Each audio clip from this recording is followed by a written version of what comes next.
bill is now the law of the land. One of the issues that the bill addresses is Medicaid. Now, there are several provisions within Medicaid, including the removal of able-bodied adults and non-citizens from the program. The legislation also requires more frequent eligibility checks in order to root out waste, fraud, and abuse. For more, I'd like to bring in now North Carolina Republican Congressman Greg Murphy. Welcome, Congressman, and thank you for joining for sharing your 4th of July with us. Yeah, happy to be here. Thank you, TW. Now, my first question to you, sir, is what are you most proud of when it comes to this bill? And you've got to be feeling some type of relief now that the president has actually signed it into law just moments ago. You know, TW, I'll be very honest with you. I did not expect it to come and be done by July 4th. But, you know, the president has shown he is a force of nature. And all this is really a testament to all the work done by all the members of Congress as well as in the Senate.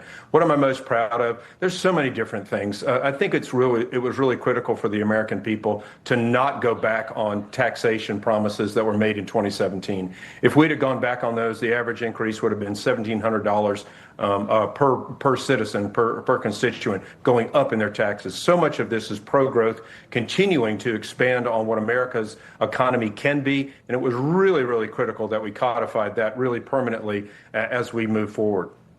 Yeah, there's so much in this bill for, those of us who pay taxes to be excited about. But we do know you are the only practicing surgeon in the United States Congress, and you also deal with patients who are covered by Medicaid. And first off, talk to me about what type of reforms to Medicaid were made in this bill and why were they necessary to start with? Well, a couple different things, TW. You know, we look at waste, fraud, and abuse. I see patients all the time. Most of the patients actually I see are on Medicaid because I have to do it for free. That said, most of these individuals, it is a safety net for them, and it is critical that it is supplied to them. That's not going to be touched. What we're trying to do is get to the system to be back to where it's supposed to be for those who are eligible for this.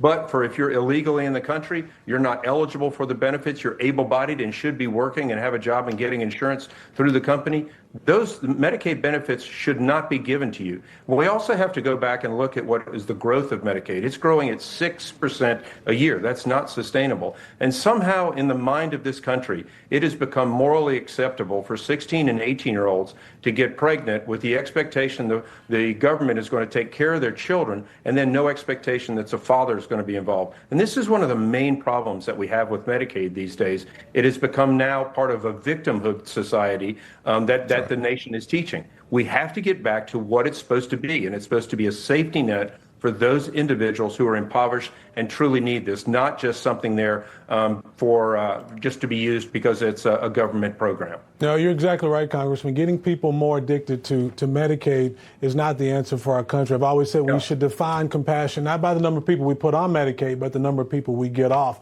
But Amen. I do want to talk a little bit about the protections. Now, how are patients on Medicaid actually going to be protected by the bill? Well, you know, we have this. There are eligibility requirements. If you're an impoverished child, pregnant female, disabled, impoverished senior, those are the individuals who are supposed to be on Medicaid.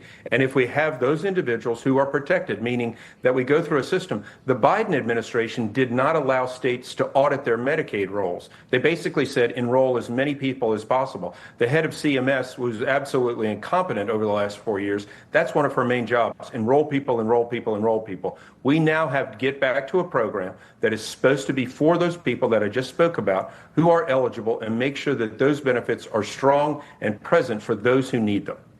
Yeah, we can't talk about the reforms to this legislation as it relates to health care without talking about Planned Parenthood, Congressman. We know that there's also some provisions that actually, for the first time, defund Planned Parenthood. You might talk a little bit about that, too, before we go. You know, there are a couple things that organizations like that do some benefit for the community, but to fund abortions, I think is morally reprehensible. And finally, we're getting back to the fact that they shouldn't be making organizations, shouldn't be making money, selling body parts and those type of things.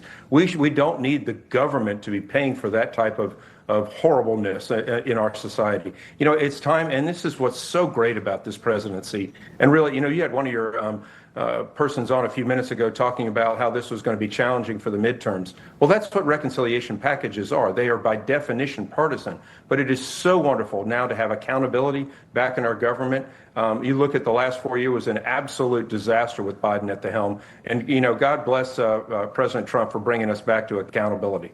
Yeah, I think you're right. Our final question, Congressman. I mean, with so much accomplished for the president's agenda in this bill, I mean, you talk about promises made, promises kept. A lot of it was in this bill. So the question remains, what's next on the agenda for your Republican colleagues now that this piece of legislation is now law?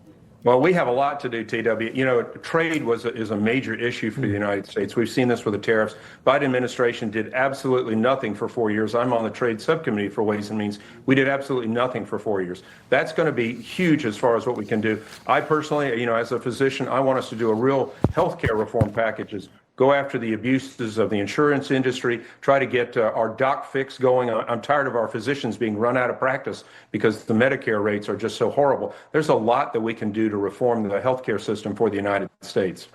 Well, it sounds like you've got your work cut out for you. Congressman, happy 4th of July to you. Thank you for all your work that you're doing there, sir.